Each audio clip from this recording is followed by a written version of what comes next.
Hey guys, welcome to the channel. As you see in the thumbnail, what if Naruto merged with Vegeta and harem with Android 18? Before I start, please do support for more awesome content, and subscribe my channel and like this video. Go support and follow the fan of Fanfics for writing that awesome fanfic, and also make sure to comment on this story. Link in the description. Behind the blonde human and the toad boss, Gamabunta, the death god manifested, and while unseen to those not involved in the ceiling, behind him opened up a rather large portal to the afterlife. Kyuubi knew what was happening. Half of his soul, and most all of his power, would be sealed inside the human child, more than likely the child his previous host, while the other half would be feasted upon by the shinigami, and his physical manifestation would be pulled through the portal into the next world. Just as he felt the icy hand of the shinigami, the Kyuubi saw the portal behind the god begin to warp and flash. Strange noises began emanating from it, like the cries of a few people, and a rather large explosion. The accompanying power surge could be felt in waves by those involved in the ceiling, though the humans were probably dismissing it. As the portal began to stabilize once more, a strange mist of blood began flowing out of the portal, instantly catching the attention of Shinigami. What has he gotten himself into now? He thought. I can sense that he was the one to pass on. And if I'm correct, this is all that remains of the two responsible. I will have to ask King Kai about it later, once I find him in Otherworld. But for now, perhaps I should make sure that this power is put to good use. With a wave of his hand, the god of death began manipulating the mist that flowed through the portal, and noticed that in several places, cellular regeneration was already occurring, only strengthening his resolve to do away with whatever had killed King Kai. Finishing the ceiling before the being could reform, Shinigami closed the portal he had come from, before opening a new one into Otherworld, in an attempt to find King Kai. Stupid ceiling. Now not only was he too busy to do his job properly, but calling him out would drastically alter the flow of time, knocking the time streams on the dimensions out of natural sync. Normally, that wouldn't be a bad thing, as the dimensions rarely ever crossed or affected one another, but it was just irritating to experience different time flows. As the third Hokage took hold of the son of his successor, he was shocked as his golden blonde hair turned pitch black, as did his eyes. While he wasn't aware of this part of the ceiling, he took the boy and left, in order to follow through with the plan that had been set up to ensure the young boy's safety. Inside the seal, the Kyuubi sighed, as it sat on its haunches behind the bars of the massive cage that was the seal. He could already feel the seal taking his own energy, but could also feel the overwhelming energy he had felt emanating from the portal as well. It was massive, almost equivalent to his own power, and he couldn't shake the feeling that perhaps this well of power that apparently now belonged to the boy had barely even been tapped into. Broken out of his musings by the sound of footsteps, Kyuubi looked out through the bars at the strange figure walking toward him. The being was a strange green in color, and almost insect-like, as evidenced by the strange tail and stinger, hidden behind the large, black, insectoid wings. His exoskeleton was colored light green with black spots and had black sections located on his shoulders and chest. The metal plates on his ankles were shaded black, and the section near his crotch area was also shaded black. His skin was pale all in his face and hands. He had purple lines in both sides of his cheeks, and the line across from his ears and chin were a yellow color. His eyes pink, and he had purple veins visible where his exoskeleton did not cover. What is this? The being asked. If this is hell, I'm not impressed, though. If this were hell, I don't think I'd be able to sense Goku's presence. This is not hell, though it may as well be, announced the fox, gaining the being's attention. Kyuubi took instant notice that the new being wasn't intimidated by him in the slightest. That alone was enough to pique his curiosity. Then what the hell is it? The being asked, the irritation evident in his voice. Some sort of purgatory? You, as well as I, have been sealed inside of a human child. No doubt the Shinigami sensed your power, as well as this Goku's, and decided to seal you within the child, to prevent you from wreaking havoc upon the world, said Kyuubi. You are stuck here forever, and your power will be used to power this child, though why you are on that side of the cage is a mystery to me. That's not the only mystery, replied the being. Who are you, and why are you sealed inside the child? The Kyuubi sighed, his breath actually blowing the green being back a bit. I am the Kyuubi no Kitsune.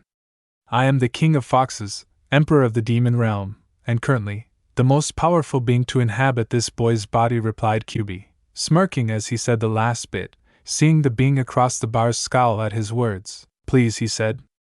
I could destroy you quite easily. You are nothing compared to me, and who, may I ask, are you? Said QB, mockingly, enjoying taunting the green, insected man. Back in his old host, he had nobody else to talk to. I am Cell, he responded. I am the most powerful warrior in the universe. A mere ball of fur like yourself cannot rival my perfection. Perfection, really? Responded QB. Because I would think that someone who is perfect wouldn't feel indignant at being taunted. Cell only grit his teeth and glared at the large, vulpine form of QB, before rearing his arms back. I'll show you! He shouted. I'll destroy you, and find a way out of this imprisonment. Kamehameha! With that, a large ball of energy formed in his hands as he thrust them forward, sending the ball forward in a large beam-like attack. QB did nothing but cock an eyebrow as the beam drew near, flying through the bars of the cage. As the Kamehameha wave hit its target with a great explosion, Cell merely chuckled, but looked on in shock, seeing that his attack didn't even singe the fur of the great beast. Was that supposed to destroy something? Said QB, sarcastically. That attack wouldn't even faze Shikaku. Damn you, growled Cell, now placing 2 fingers to his forehead. Perhaps a different approach. Special beam cannon. Thrusting his fingers forward, a beam shot out from his pointer finger, while a second shot from his middle finger, twisting around the first. This one did decidedly more damage, actually drilling through the QB's front leg. Cell's satisfied smirk left him once again, as before his eyes, the massive fox healed any injury it had sustained. I'm waiting, QB said, growing a bit bored at this point. Perhaps it was only this Goku that I felt all that power from, and not you. Cell's eyes widened in anger, and she shouted, bringing up a golden aura around himself in his anger. His hands began to glow with more energy. With a cry of rage, Cell began sending blast upon blast at QB, the large fox never ceasing his smirk. With each blast, Cell expended far more energy than normal, due to part of it being taken by the seal. Soon, the so-called perfect warrior was panting from breath, trying to blast QB more and more, but to no avail. His aura died down, and he began to descend to the floor, before QB's tail snapped out from behind the cage, binding him tight, so he couldn't break free. This is impossible! Shouted Cell, as he was pulled in towards the massive Kitsun's face. Not really, replied QB, letting his tongue hang out a bit. I always have had this bad habit of playing with my food. Cell's eyes went as wide as dinner plates. Wait! He shouted. You can't eat me. If this boy has taken in any of my power, you'll need me to help him use it. Any hope Cell had was crushed with QB's next words. Oh, don't worry about that. Before I devour you and permanently end your existence, I will take every last tidbit of knowledge that lives within your mind. As Cell looked into QB's eyes, both his and the fox's eyes glowed a bright red, as QB took in any and all useful information from the mind of the android. Now then, said QB. It's dinner time. Throwing Cell into the air, he moved quicker than the android anticipated, snapping his jaws shut around him and swallowed him whole. QB sighed, relishing the screams of Cell, and the feel of his struggling as he traveled down his throat into his stomach. Much better, said the fox to itself. It's been so long since I've had even the smallest meal. Now then, I should be fully capable of teaching the brat how to use ki as he gets older. But why stop there? The boy has scion blood now, so learning ki should come naturally, if what I've learned is correct. So perhaps instead I should merely give him some of the information I attained directly through his mind. Perhaps I can even find some memories in the energy of the one called Goku to help him along. At least then, if asked, the boy can deny I did anything, and they won't try to find a way to seal me away further. But perhaps I should wait to allow the child access. Wait until he is old enough to not get the both of us in hot water because of the power. And perhaps I should see about altering his personality a bit. If what I saw is correct, then the brat has a chance of growing stronger than this Goku or Cell. If so, then I'll need to alter his personality ever so slightly, into someone that will constantly try to attain that next level of power, and if I'm correct, this Vegeta should do quite nicely. I will have to make the change be very minor though. But yes, things should go rather smoothly. Time skip. If you ever lay a hand on my sensei, I'll kill you! Shouted Naruto, glaring with his pure black eyes down at the traitorous Mizuki. Oh really, laughed Mizuki. You kill me? That is rich. After I take care of Iruka, I'll do the same to you.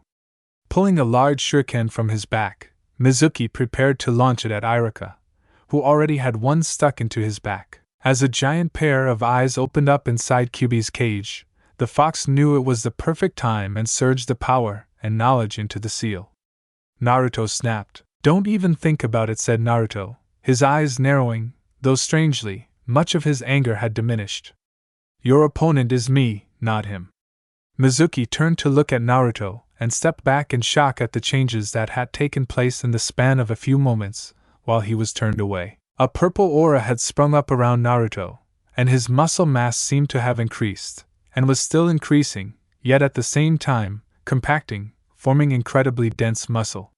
While his eyes had always been black, they now gave off a distinctive feeling of coldness, and oddly enough, superiority. The most astounding feature was the tail he had acquired. Mizuki had always believed Naruto to be a demon, but a demon fox, not a monkey, as the tail he grew would suggest. Reining in his surprise, Mizuki smirked.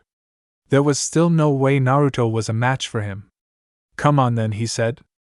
If you think you can take me on, then give it your best shot.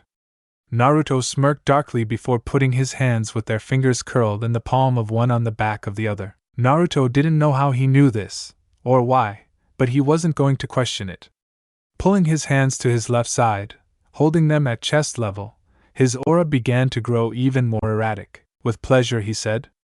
Gallic gunfire. Everyone in the village heard and felt the resulting explosion, startling most of the village awake, and causing the rest of the shinobi out searching for Naruto to flock to the location. Entering the forest, they reached the location of Naruto and Iruka, which was now nothing more than a crater in the earth. Seeing the scattered remains of Mizuki, the shinobi began to move forward on Naruto, before Iruka managed to explain what happened. Could it be the work of the demon fox? Asked one of the Mastambu. Could that be where Naruto attained his new power? I highly doubt that.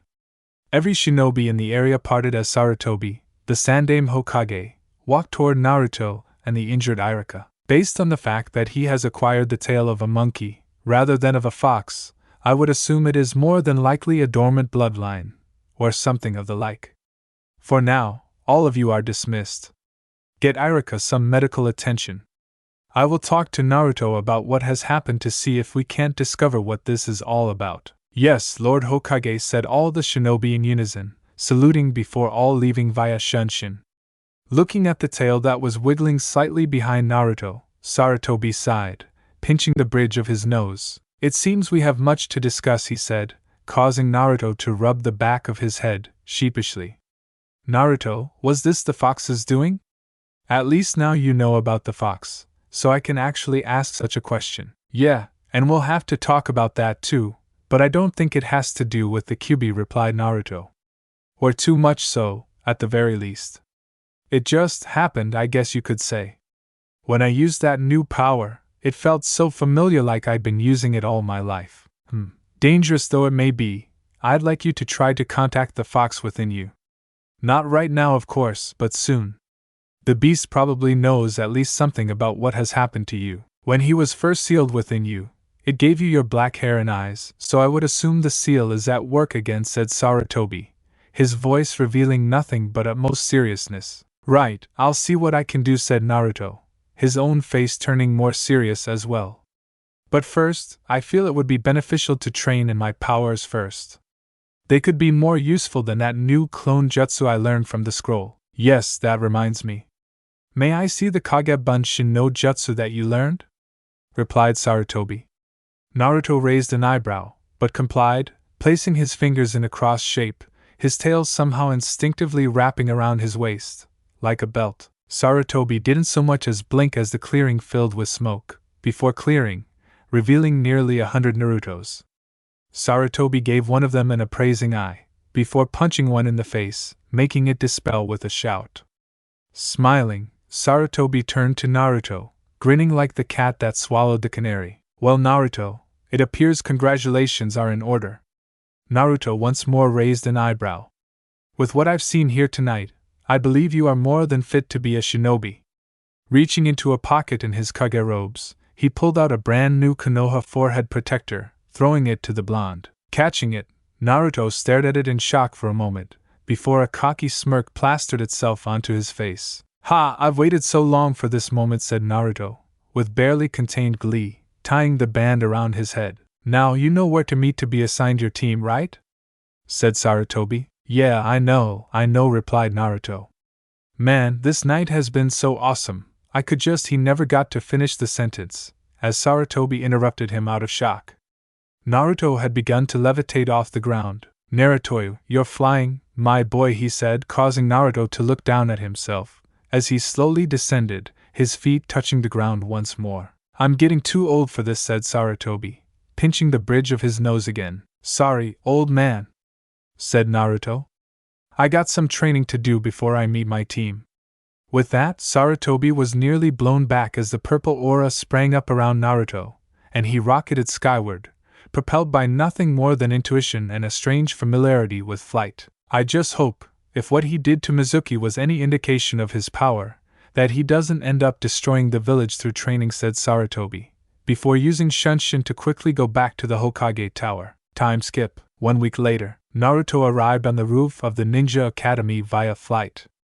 Over the week, he had indeed gotten in contact with Kyubi, who took the time to explain the gist of what had happened to him. Unbeknownst to anyone else, however, Naruto had kept in contact with the giant fox, who had become something akin to a sparring partner for the now full Saiyan shinobi. Full Saiyan, as where Cell was joined with him as well. It appears that Goku's Saiyan DNA, as well as the Saiyan DNA within Cell himself, had overridden everything else about him, thanks in no small part to Kyubi's power strengthening the boy further. Satisfied that nobody had seen him, he entered the roof access door, making his way to his old classroom.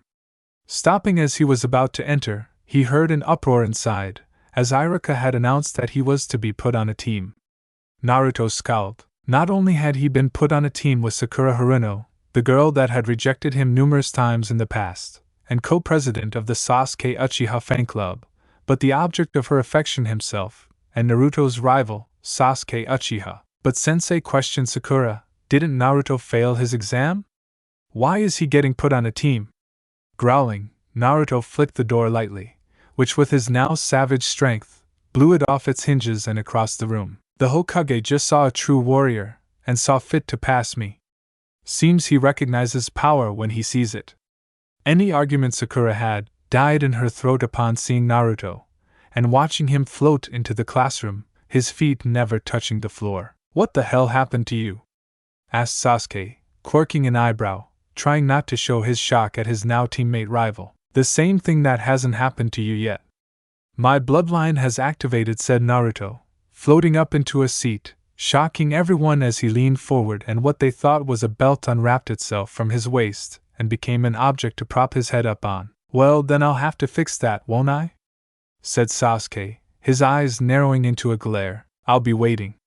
"I'd love to see that Sharingan, and the look on your face when you can't copy any of my attacks," replied Naruto, his face twisted into a cocky smirk. "We'll see," said Sasuke, going back to facing the front. "Yes, we will," said Naruto. "Anyway," said Iruka, still staring at the shattered door. "Team 7 will be placed under Jonin-sensei Kakashi Hatake." Nodding, Naruto zoned out, not bothering to listen to the other teams. Compared to him, they were unimportant. Inwardly, Kyubi sighed. He was almost beginning to think he added a bit too much of Vegeta's personality into the boy. It took nearly 2 hours longer for Kakashi to arrive than any of the other Jonin senseis. Naruto was so aggravated, he actually sent a small, low-power energy blast at the wall next to Kakashi's head, blasting the wood to pieces, causing the man to raise an eyebrow, the only visible one at least, and make Sakura scream in shock. Sasuke showed no emotion other than his death glare, which Naruto was not affected by in the slightest. "Well," said Kakashi, who was intrigued by Naruto's strange new power. "Meet me up on the roof." That said, he disappeared in a puff of smoke, making the 3 genin, even Naruto, share a look of confusion. "Come on, you two," said Naruto, grabbing their hands, bringing them towards the window. Naruto, what are you doing? Screamed Sakura, as she and Sasuke were dragged out the window, as Naruto shot upward with them, landing on the roof, much to the shock of Kakashi. The Hokage hadn't given him any sort of briefing on Naruto's powers, but he was sure as hell planning to get one now. First things first, said Naruto. Teach you all how to fly, so I don't have to listen to you screaming in my ear. I thought you said it was a bloodline, said Sasuke. No, my strength, tail, and insane amount of power are a bloodline. Ki manipulation is a different story entirely, said Naruto. Ki? Asked Kakashi, unfamiliar with the term. It's the purely physical aspect of chakra, and it can be channeled into much more powerful attacks than most jutsu, said Naruto. Perhaps you should all be trained in its use, so I'll actually have a competent team. Could you demonstrate? Asked Kakashi. Normally, this would be the part where we make the introductions, but you've piqued my curiosity. Naruto smirked. Sure, why not, he said. Maybe seeing a portion of my power will put you both in your places. The last bit was directed at the other genin, who both scowled at him. Crouching a bit, they watched Naruto's muscles tense up as he began shouting, drawing out his power. A wind seemed to pick up from the black-haired boy, and a strange, purple aura began to flow from Naruto. As he continued to shout, Kakashi was shocked as the roof began cracking beneath Naruto's feet, before he actually began to rise off the ground. Come on, shouted Naruto, continuing to put out as much power as he could, and the other three watched as for a moment, his hair and the aura turned a golden yellow color, and his eyes turned a seafoam green, before turning back to normal. Now this! Shouted Naruto, looking at Sasuke, is a bloodline. With one final shout to the heavens, Naruto once more got his golden aura and hair, which seemed to shoot up in all directions. The hair on his tail was the same, and his eyes had once more become bluish-green. Behold, all of you! Shouted Naruto, as Team 7 looked on in shock and awe. The power of the Super Saiyan. It appears as though Naruto is taking to his new power quite well. But is he good enough to last in a world of powerful shinobi? Keep reading and find out, in the next chapter of Naruto, the Perfect Warrior. Kakashi took a step back at seeing his new, potential student, wrapped in a golden aura that gave the appearance of flames. Internally, he was able to think of nothing else beside getting a full briefing on Naruto before the next day. The now golden-haired boy stared at his open hands, before clenching his fists, his eyes closed and a smirk adorning his face. Ha, he chuckled. My first attempt, and already I've made the transformation to a Super Saiyan. That was far easier than I thought. So, said Sasuke, attempting to keep up his stoic demeanor. This is the bloodline you've unlocked. Though I'm loath to admit it, I think I may actually be impressed. Naruto's smirk only widened at the comment, and from the fact that Sakura was absolutely speechless, and was taking several slow steps back from him. Kakashi cleared his throat, catching the attention of the genin before him. Well, Naruto, that was impressive, he announced. Impressive doesn't even begin to describe it, he continued in his head. I was almost blown away by the sheer force of your power just now. Continuing, he said, but even still, you all have to prove to me that you're capable of being my team. Normally, I would give you all a test, but I believe, if Naruto was sincere about helping you train, then perhaps there is hope for you all. I will allow this team to pass, but I do expect you to be a team. Understand? Seeing the nods of the three genin, Kakashi sighed. Internally, part of him was relieved that he wouldn't be on the receiving end of anything while seeing what Naruto was capable of. While he wasn't sure of how, he had heard what was left of Mizuki, who while a chunin, was a very competent shinobi. If that was when Naruto had just discovered this power, then he didn't want to find out what the more focused power would be like. Perfect, replied Naruto, moving toward the edge of the building. Is there anything else? Or are we dismissed for the day? Well, I suppose you can go. But just meet at Training Ground 7 at 7 o'clock tomorrow morning for your training and your first missions, said Kakashi, pulling out a little orange book. Fine, said Naruto, waving off the man. You all just be ready. I'll teach you how to manipulate your ki, but I won't be holding your hands the whole time. Sasuke nodded, eager to learn any tricks that could give him an edge over his older brother. Kakashi, as put off as he was by this whole ordeal, realized just how effective a flight technique could be for not only scouting an area safely, but also for quick escapes. Sakura was still silent, but managed a slight nod. Naruto's aura flared, sending a blast of wind away from himself, causing the clothing and hair of the others to whip in the gale, before he rocketed into the air, a trail of his golden ki-aura lingering behind him for a few moments. Once his student had left, Kakashi flashed Sakura and Sasuke the peace sign and an eye smile, before disappearing in a puff of smoke. Sakura merely looked up at Sasuke, as if waiting for the boy to say something, but he too merely leapt over to a tree next to the building, using the branches to slow his descent to the ground below, leaving the pink-haired girl alone.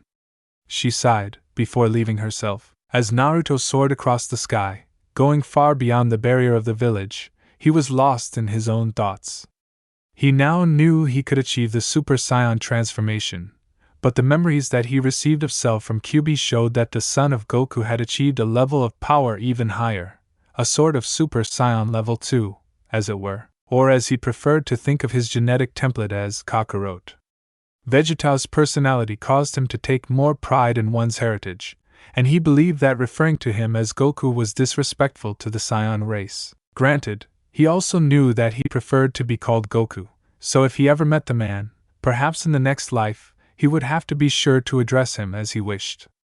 Kakarot may be more respectful to his heritage, but even with so much of Vegeta's personality, he knew Goku was far more respectful to the man. He was only vaguely aware that he was now flying over water, his body dropping so that he could feel the mist of water that was splashed upward by the sheer speed he was flying with. His destination was a group of islands off the shores of Fire Country.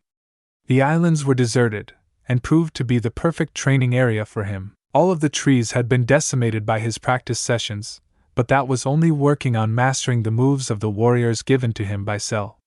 Mainly the Gallic gun, the Kamehameha wave, and the special beam cannon. However, it was within his own mind that the real training commenced. Naruto couldn't allow the Kyuubi to be released from the seal, but the two could train within his mindscape.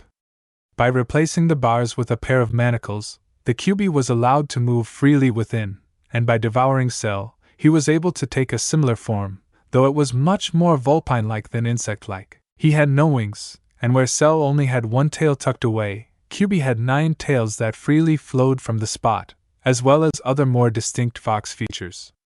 His face was, however, nearly identical to Cell's, if you disregarded the whiskers and fangs. Entering the mindscape, Naruto found the old fox already waiting for him, arms crossed over his chest, eyes closed and legs crossed beneath him, all while floating effortlessly in the air. As he sensed Naruto appear before him, Kyuubi cracked open his left eye ever so slightly, before closing it again and stretching out, releasing several cracking sounds as he did. "Well, that went well," he said, yawning. "While I agree that without being trained like you are, they could be a detriment to you, is it wise to be teaching them in the use of ki?" "Ha," chuckled Naruto. "It's not like they could become a threat to me. Or have you forgotten that I've already unlocked the Super Saiyan transformation?" "No, I haven't forgotten," replied the Kyuubi, sliding into his personal fighting stance with a smirk. "In fact, I'm looking forward to giving it its test run, so to speak."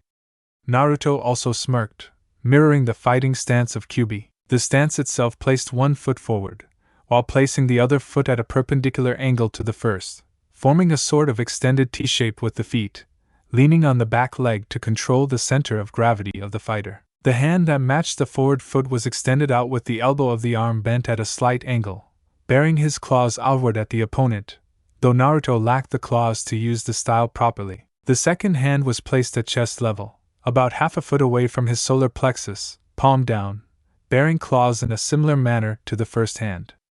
The stance itself was meant to be a defensive stance, to be used in the event the opponent decided to make the first move. It was meant not only to make use of the Kyuubi's claws, but also to attempt to turn an attacker's mass and center of gravity against them. "Well then, if you want to fight me so badly, Kurama, I won't stop you," replied Naruto, who watched the fox demon smirk again before the kitsune shifted his stance into a basic sparring stance, with his feet spread apart, and his body turned just a tad, with his forward hand curled into a fist, while the other was open-palmed, with the fingers packed together in a knife hand form. "All right then, monkey," replied Kurama, which was Kyuubi's real name.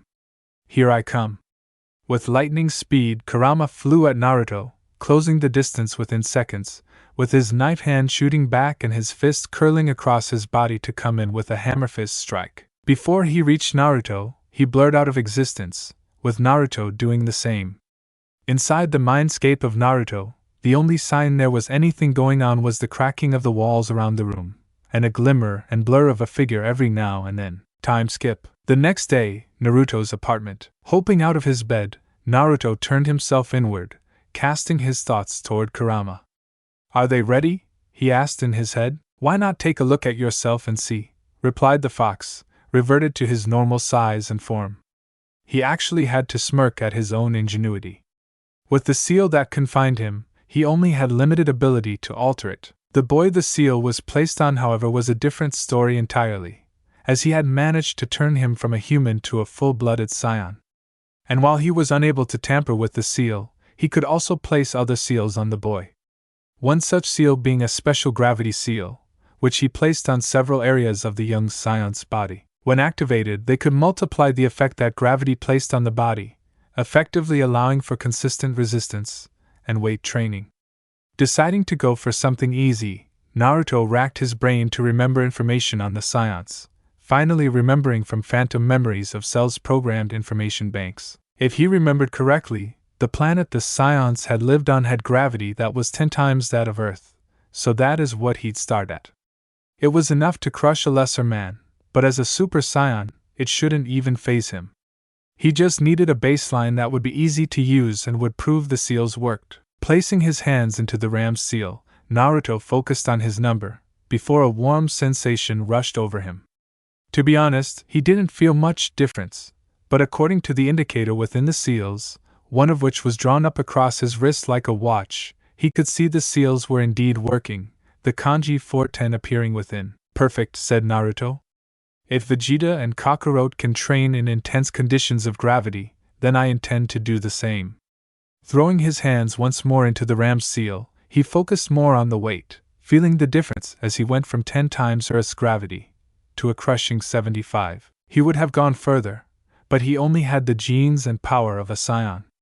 His body could handle the intense gravity, but it required to be trained if he was to truly be as strong as the remaining members of the warrior race. Struggling a bit against the resistance of the seals, he threw on a simple black t-shirt, which did nothing to hide his new seals, or his new musculature. Changing his pants to something less loose and a bit more form-fitting, he threw open his window and rocketed out toward Training Field 7, his black hair whipping in the wind, his tail uncurling and doing the same. From the height he was at, all the people appeared to be no bigger than ants, and for a moment he even felt a bit of pity for them.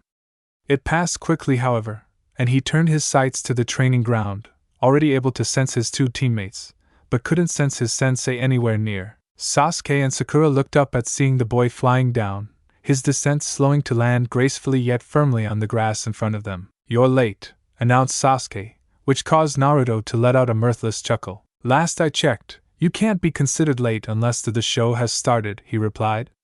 And I don't know about you, but I don't see Kakashi-sensei here anywhere. Erg, growled Sakura. I just knew it. How could he be late again? You'd think after you nearly blew his head off yesterday he would have learned something. Naruto smirked at the pink-haired, the cocky expression becoming more and more common on his face. Well, at least you're no longer being a sniveling idiot about my powers, he said, causing the girl to turn a shade of red that complemented her pink hair quite nicely. Well, I figured it wouldn't pay to be afraid when you said you teach us how to do some things, she replied, making Naruto frown. Which reminds me, B began. Just a fair warning. I've already got the paperwork getting put through. As of 5 o'clock this afternoon, everything I will teach you will officially be listed as Uzumaki clan techniques, meaning that to learn them, you need express permission from the clan head, which is rightfully me. Which means that unless you have my permission, you also can't teach these techniques to anyone. Not even your own children when you do have them, and of course with Sasuke being the last Uchiha, I do mean when you have them. Do I make myself clear? Hey, fine by me, said Sasuke. I am from a clan, and we do have our own clan techniques, so I know where you're coming from on this one. Besides, with the Uchiha clan techniques, There's no need for me to teach my kids ki manipulation. Naruto nodded. Perhaps Sasuke wasn't the ass that he always made him out to be. Eyeing their female teammate, she nodded her head in the affirmative. Well, it's all settled then, said Naruto, hopping into the air, hovering there with his legs crossed beneath him and his hands resting on his knees. As his tail wrapped around his waist again, Sakura took notice of it and decided to finally ask what it was actually for. Hey Naruto? She asked, getting the attention of both boys. I was just wondering if your bloodline is that Super Saiyan thing. Why do you have a tail? That question caught Naruto off guard. He knew it would be asked sooner or later, but thought everyone would be too preoccupied with his other abilities. Well, if you must know, said Naruto, causing both the other genin to move in closely in order to better hear. I guess you'll just have to wait for me to use it. That said, both Sasuke and Sakura promptly fell over and face planted, while Naruto let out a hissed chuckle, laughing through his teeth and holding his stomach. He couldn't help it. While he had assumed Vegeta's personality profile, he still had remnants of his own, including his trickster nature. Geez, Naruto, at least some things never change, said Sakura, brushing off the dirt on her red battle dress as she smiled. At least the annoying black-haired boy she knew from the academy was still there somewhere. Well, should we get started? If Kakashi is late to the lesson, that's his fault, said Naruto, getting a nod from the others. Naruto reached up and stroked his chin, closing his eyes as he tried to think of a way to teach them to use their ki. First things first, he had to teach them more specifically what ki was. Alright, he said. The first thing you need to learn is that while chakra is a combination of ki, which is your body's physical energy, and the spiritual energy created through the mind and soul, ki is going to be almost entirely different than chakra in every respect. Both your chakra and your ki should flow through your body. However, ki will be much more destructive and volatile. Add in the fact that it will be constantly mixing in your body to form your chakra, so you are going to have to learn ways to pull it out much differently than the focus exercises and hand signs we use for jutsu. However, when you do, a simple ki blast can be more devastating than many jutsu, including fire and lightning techniques. It is also the very same energy I use in order to fly. Before you can learn flight, however, you need to learn the basic manipulation of ki in its base form. As if to make his point, he focused his ki to his right hand, engulfing it in a sphere of purple-tinted energy. Throwing his hand out to the side, he launched the ball of ki off at a tree, blasting it to a pile of smoldering splinters. So, I want you both to look deep inside for that more wild, explosive energy within you and try to pull it into your hands, continued Naruto. Pull it out from your whole body. Let it build in your hands. You'll know when you have it.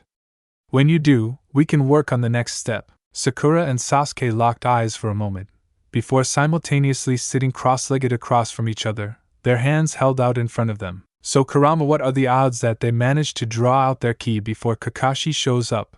He asked within his thoughts, hearing the fox snort in response. Not a chance in hell, even with as late as he showed up yesterday, he replied, laying down within his cage. Thought so, replied Naruto, hearing the old demon chuckle. I know you did, it said before falling asleep, its snores greatly irritating Naruto until he tuned him out. Both were wrong, it turned out, as within 1 hour, Sasuke had managed to generate a small, glowing spark within his cupped hands. Once he managed to produce the spark, it was easy for him to pull out more. And once he figured it out, Sakura quickly followed suit, the ki jumping between their hands like charges of electricity. It was only after they both had attempted to manipulate the ki in their hands that Kakashi appeared next to them with a loud yo, causing them to lose their concentration, and earning him a wicked glare. Sorry I'm late, but you see, I accidentally stepped on a crack on my way here, and as my own mother died a while back, I had to go around checking the backs of each mother in the village to make sure their backs weren't broken, said Kakashi, giving an eye smile, completely ignoring his glaring genin. Liar! Shouted Sakura, practically spitting fire, she was so angry at him. Naruto just shook his head and flipped over in the air, floating on his back with his hands behind his head, waiting for Sakura to finish the rant she was now on. While he was on the ground, Sasuke saw Naruto, before looking to Sakura, giving Kakashi a piece of her mind, before sighing and doing the same as Naruto, feeling the soft grass on his exposed skin. Both were quite capable of waiting another 10 minutes for her to finish. They had waited 2 hours for Kakashi, they could wait a bit longer. The sun was set in the middle of the sky. A slight breeze rolled through the trees, rustling the leaves. Up in the sky, a hawk was circling, looking to catch a meal. The bird's eyes, however, were not good enough to see the larger figures zoom past into the air next to him, knocking him out of his flight path. "I'm right behind you, Naruto," the pink blur shouted from behind the first. "I'll be able to catch you soon." Naruto just chuckled. "Maybe I should stop hanging back for you then," he replied back, and zoomed ahead of the girl. Growling in frustration, Sakura pushed more power out to try and regain the lost ground. The two flew up higher, before doing a 180 and flipping back, rushing toward the ground at high speeds. Before they could hit, the two pulled up and shot across the training ground, going past Sasuke, causing the boy's hair and clothing to blow in the breeze. Standing back behind 3 man-sized straw targets, Sasuke focused his energy into the palms of his hands. With a grunt, he thrust his right hand forward, firing off the energy in an orb-like attack. While not as devastating as some of Naruto's attacks, it managed to blow the head off the target, setting the straw on fire.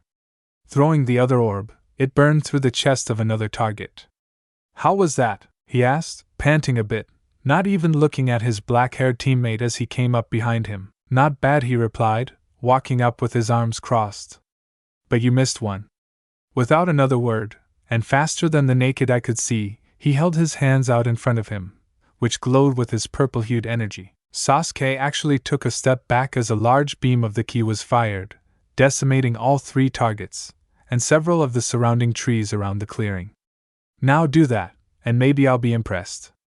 Turning to a tree, Sasuke focused as much power into his right hand as he could, and let it loose. As the tree toppled over, Naruto and Kakashi leapt apart to avoid being hit, before re-engaging in their spar.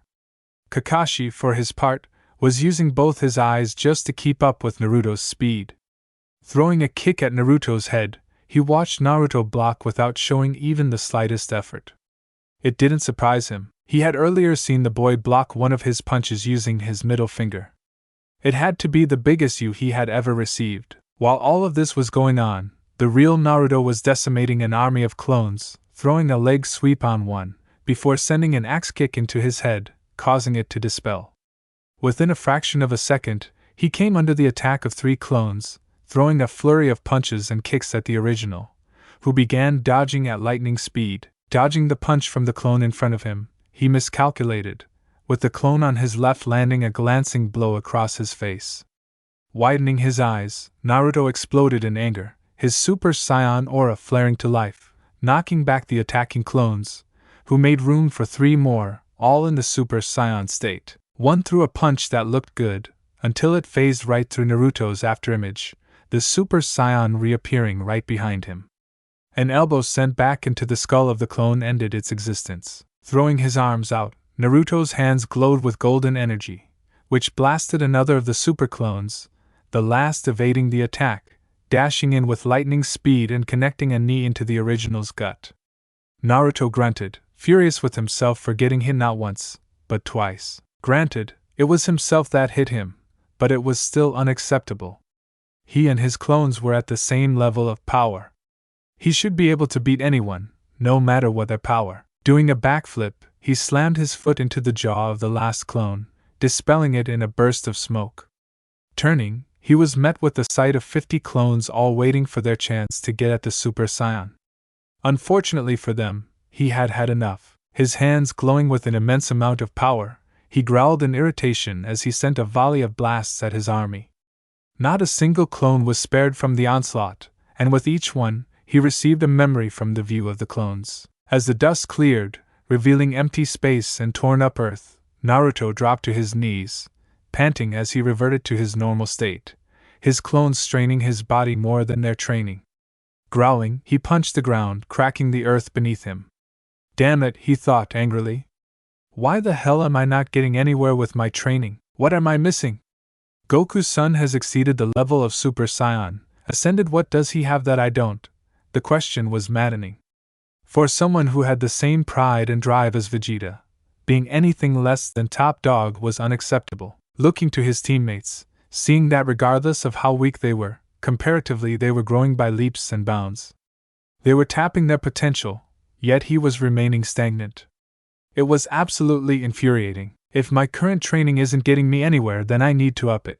Channeling chakra into his gravity seals, he upped their power from 75 gravities to 150, not heeding Kurama's warning. As he felt the weight increase, he found himself face first in the dirt. He had to struggle to even move his arm, but he slowly managed to push himself onto his hands and knees, feeling the crushing force threatening to turn his bones into powder. "Come on," he practically growled. "If I can't even fight the force of gravity, then how will I ever ascend to the next level?" Stopping her flight training, Sakura looked at her teammate on his hands and knees, and ceased following the clone. Instead, she slowly descended next to her sweaty, quivering teammate. She reached out with her hand to offer him help in standing, but upon seeing it, Naruto grunted in anger and swatted it away, losing his brace and collapsing into the dirt for the trouble. "I don't need your help," he growled, the ground beginning to shake as he forced himself onto his knee.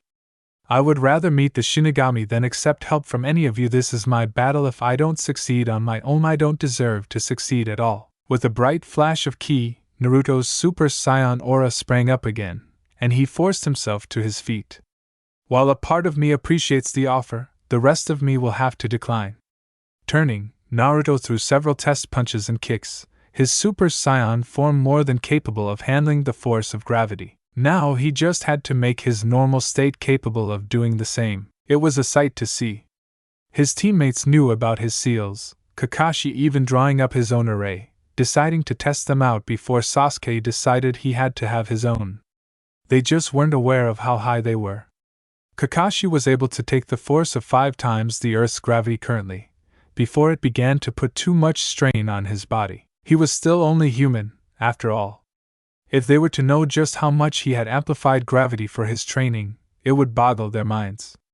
They may stop taking their training seriously, instead choose to allow him to solve all the team's problems by himself. Preventing that from happening was half the reason he was training them, so they wouldn't be a group of weaklings that needed help with everything, so they wouldn't hold him back. Focusing his concentration and ki into the ground beneath him, he telekinetically ripped several rocks as large as his head from the earth, which began to orbit around him.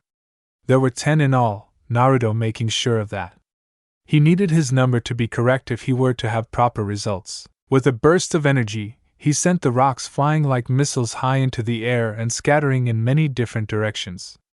Sakura watched in amazement as her teammate seemingly disappeared, before reappearing in the air next to the first rock, sending a knife hand strike into it, shattering it. Disappearing again, he reappeared upside down, throwing a kick that pulverized another piece of earth. The cycle continued until 3 of the rocks touched back down, with the other 7 having been destroyed. Naruto didn't smile, but he didn't frown either. His goal had been to catch up with and break each rock before a single one had touched the ground, but he had only got 7 out of the original 10. On the other hand, he got a good feel of how the Super Saiyan state could handle such high gravity. All he needed to do was to keep working harder and harder. He didn't care if his body was reduced to a pulp. He wouldn't stop until he was rightfully recognized as the most powerful warrior this world had ever known. Not just greater than the Hokages, but greater, the Sage of 6 Paths, greater even than the warriors from the universe Cell and Goku had come from. Sensing the presence behind him, Naruto to see the rest of his team merely watching. "Why don't you power down, Naruto?" Kakashi announced. "We've done enough training for right now. It's time to see the Hokage and receive our missions for today." Naruto frowned at having his training interrupted, but reverted to his normal form, as requested. He almost dropped to his knees as the full force of his gravity seals was returned without his assistance from the Super Saiyan form, but instead used his ki to hover above the ground just a few feet. "Walk or fly?" he asked, but before an answer could be given, he shook his head. "Fly, of course," he answered himself. "Every time we walk, you end up making us late." "Well, not this time." Sasuke and Sakura just smirked with their black-haired teammate, before each erupted with auras of ki, Naruto's with a purplish hue, while his teammates both utilized ki auras that were hued with a light blue. Taking off into the air, they rocketed up higher than all the buildings in the village. Looking up at his team, Kakashi sighed. These kids really need to learn to stop and smell the roses, he muttered, before taking off in flight after them. The four crossed the village in less than a minute, and were met at their location by a horde of shocked and bewildered faces. Flying like that was not exactly a common ability. To see an entire team of ninja descend from the sky, it was a bit unnerving. Waiting in line for their turn to be assigned a mission, Naruto was leaning against the wall, arms crossed, letting his tail sway back and forth while he attempted to adjust to the high gravity. While it didn't affect the world around him, his seals made him feel as though he weighed over 8 tons. When the line began to move yet again, his tail returned to its wrapped position. Looking at his student/sensei, Kakashi frowned at the beads of sweat dripping down the black-haired boy's face. "Naruto," he said, "just how high do you have your gravity seals at?" Growling, Naruto looked away from the silver-haired man. He knew this would happen eventually. "None of your business. I conduct my training at levels far beyond yours." Kakashi's eyes narrowed. He knew the boy was strong, but he was still concerned for his safety. His own seals strained his body to the limit, to the point he only had them at maximum during team training sessions. "Well," Kakashi said, trying to keep a calm voice as they moved up in the line, "as your sensei, I am giving you a direct order to tell me just how far beyond your level of training is." Naruto grit his teeth, his body shaking a bit trying to hold itself up, confirming Kakashi's suspicions that the boy was overdoing it. "And as yours, I order you to drop it," Naruto replied, wiping a bit of sweat from his brow. Now Sakura was curious. She too decided to ask her teammate the question. "Come on, Naruto. We're a team. You can trust us to keep the secret," she said, but shut up at Naruto's glare, his eyes beginning to turn bluish-green, as they were in his Super Saiyan form. Just because they were a team didn't mean Naruto didn't terrify her. She liked training with him, because he was starting to bring the team to a level beyond normal shinobi. Hell, that morning she had been flying. But she'd be lying to herself if she claimed Naruto wasn't an intimidating genin. "I'm keeping the secret from you all, not from the other teams. I honestly couldn't care less if they know or not." Naruto looked at each member of their team as they neared the room where they would receive their mission. "By shinobi standards I may be a novice, but as a warrior, I outclass you all. The whole reason I am training you is so that you won't hold me back as much. The last thing I want to do is undermine that by breaking your spirits and hopes. And your training level would do that to us?" Sasuke scoffed. "You either don't give us enough credit, or you give yourself too much." Naruto laughed at the absurdity of Sasuke's words. "Fine, you want to know so badly, I'll tell you." "No, I'll show you." Rolling up his sleeves, Naruto revealed the seal to his 3 teammates, who all stared at the number in the center for a moment, before it finally registered and they each actually took a step back in shock. "It's not possible," Kakashi stammered. "No human, bloodline or not, can withstand that much pressure." Naruto smirked. "Well, I guess it's a good thing that Saiyans are not humans then, isn't it?" Sasuke couldn't even speak. Looking to his own arm, he took a look at his own gravity seal, which hadn't even been activated yet, and then back to Naruto. He came to the realization that if he wanted to achieve his goals, he too had to transcend the limitations of the human body. And the only way to do that was to continue his training. Naruto had been wrong. Revealing his own training didn't discourage his teammates from learning.